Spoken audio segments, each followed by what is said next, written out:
Welcome to Inside the Builder's Hut. Today, we're gonna dive into one of the hottest and most debated features in Clash right now, crafted defenses. We'll be talking about our goals for the future, balancing, future plans, and much more. We're also gonna have a very special guest joining us today who will bring burning questions from you, the community. So let's just jump right in.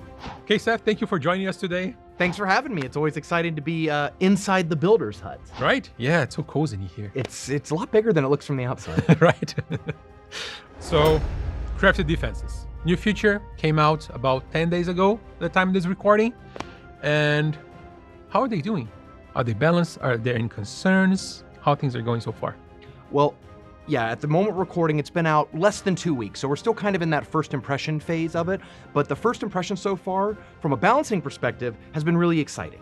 You know, we were testing these 3 different crafted defenses. They're very different. I mean, the flame spinner and the hook tower are completely different mechanics, and we were worried, like, how would players use these or interact with them? So I got some numbers to share with you. There have been over 71 million battles with seasonal defenses since we've launched the update. In those, 51% of people are using flame spitter, 29% of people are using hook tower, and 19% are using crusher mortar, with the last percent, you know. Yeah, of course. So about 50, 30, 20. Really nice spread. It seems that every one of these defenses has, you know, a fan or somebody who really likes it. So yeah, overall, from a gameplay perspective, we're really excited about how it's giving players more variety in the defenses, allowing you to customize your defense a little bit in a way that wasn't really accessible to other town halls before.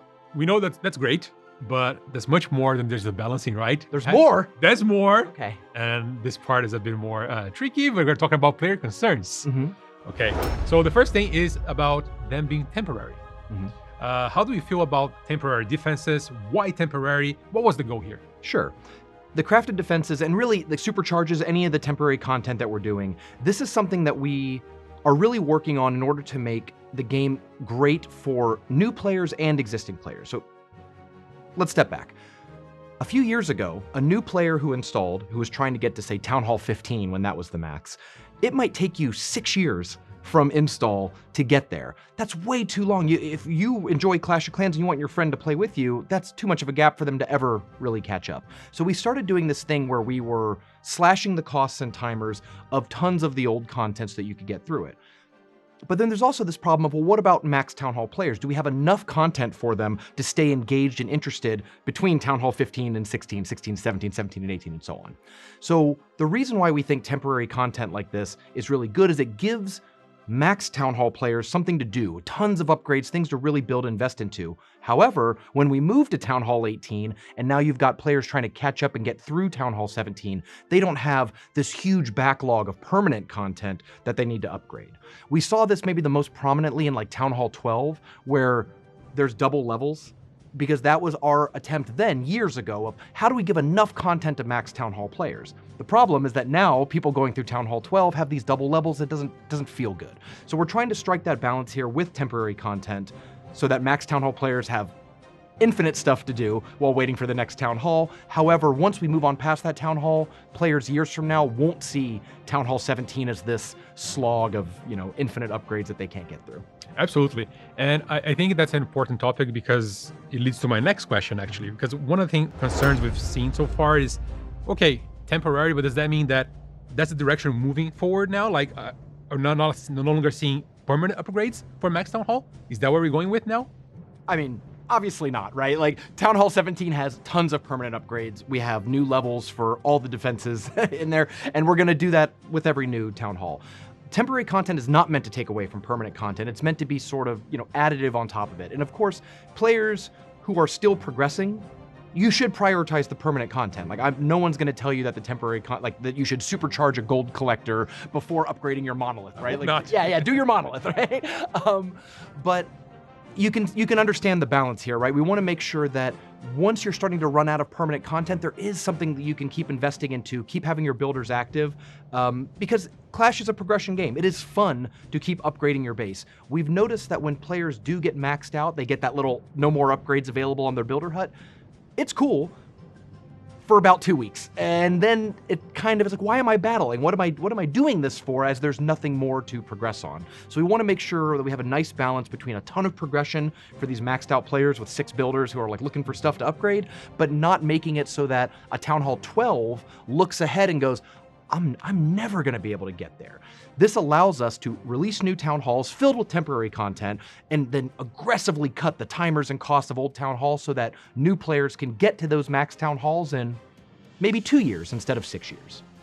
Are we happy though with the current situation in the sense of like costs, time, duration of the season? Is this like the place we're landing on? Is like, okay, this is good to go, we're sticking with this, or not? Season 1 is season 1, right? Like anything, when you go out for the first time, you don't exactly know what the right mark is. So we decided on 3-month seasons. Maybe that's too long or too short. We're not really sure.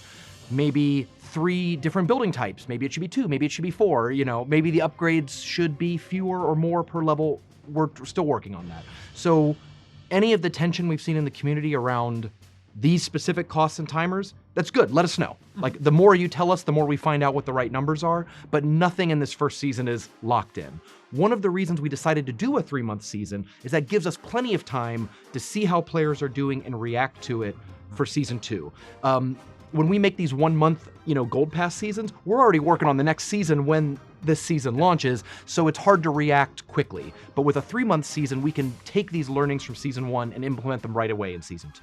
Okay, I think that's a relief for a lot of players because I think that's one of the big concerns we've seen so far as well. So it's good that we're gonna react on whatever we're seeing, feedback and everything. So yes, please keep sharing feedback because, as you said, it's the first season, right? It's really hard to just get things right in the first try. So we're gonna keep learning and adapting. I think we had a good discussion so far, but I think we can spice things up a little bit, and we need to bring some of the questions and concerns from players that we've seen so far everywhere.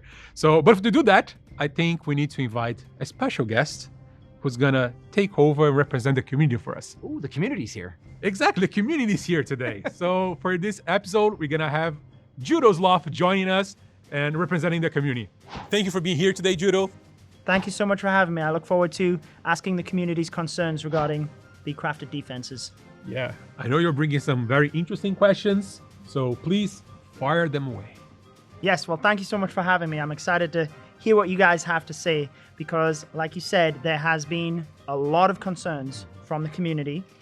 I think the biggest one that I've seen is from a free-to-play perspective. It just takes way too long to max one of these, that once you do, they're getting removed a short time after. So do you have any ideas on how to improve this? To the community, we hear you loud and clear. As I mentioned with Ferry earlier, this first season is a test season in a way. Like, we're trying to see what the right amount of upgrades, costs, timers, and all that are.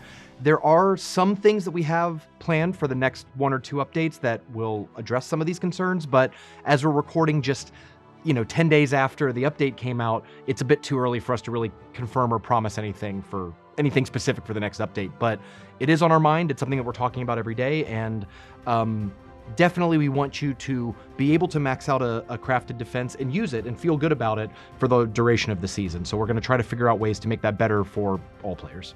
Yeah, I think maybe the communication on that side of things, that this is the first season, it's a test, this is the goals in mind, that could have definitely been given upfront. And now that we are in the position we are, we've seen a lot of solutions from the community on this, whether that be having the defenses not all rotate out together, getting tokens towards the next season, making sure you can upgrade more than one module at a time, or my favorite solution that I've seen is where players would just get given a hammer for free to max one of the defenses.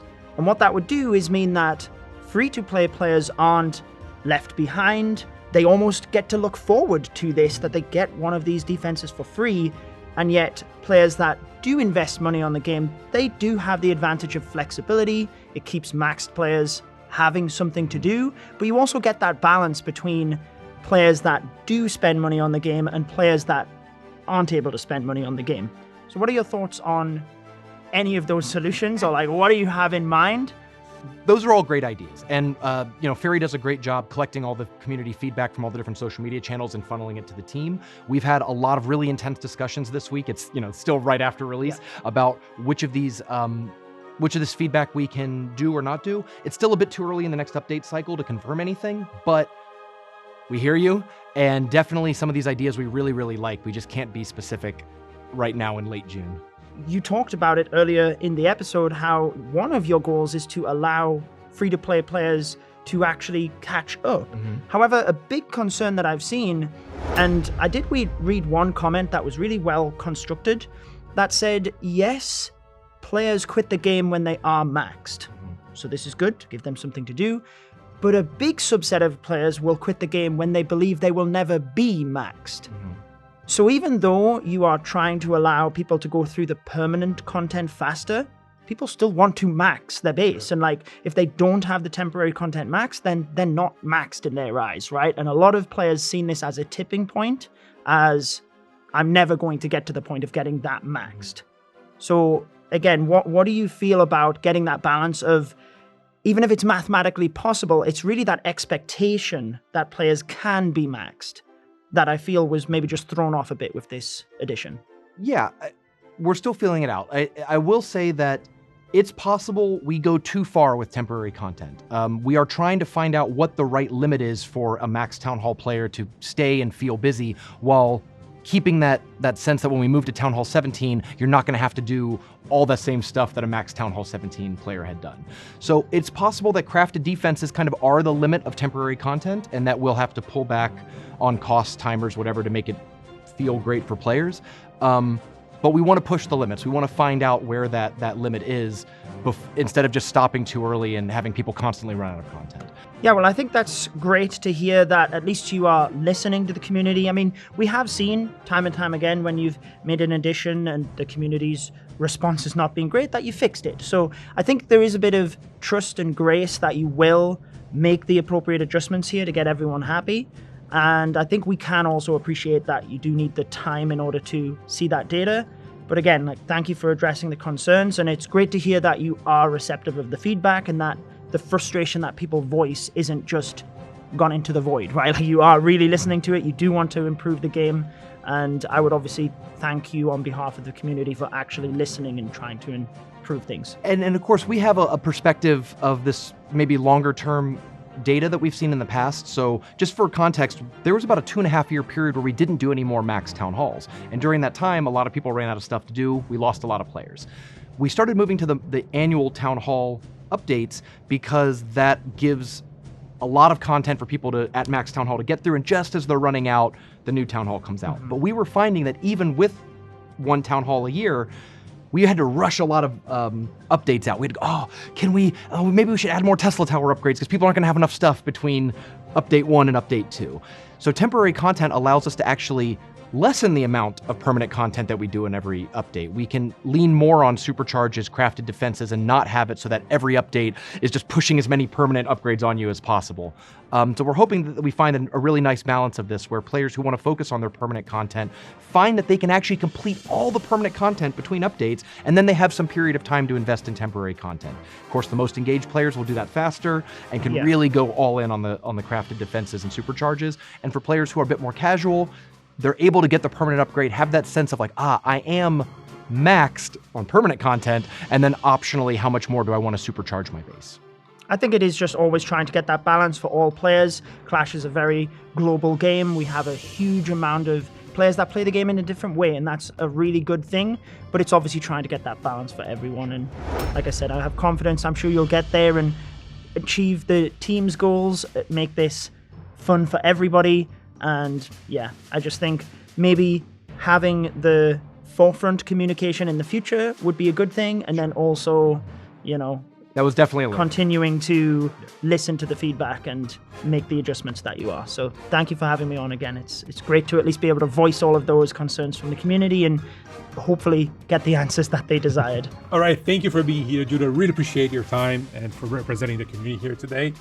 And you're also doing your interview series, right? This month. Yes. You already talked to some members of the team. Yours truly included. And there's more coming as well. So if you want to see a more in-depth conversation about this topic and more, actually, and more. A lot more. So go watch the video series. It's super cool. Seth is a guest and many other people from the team. So be there.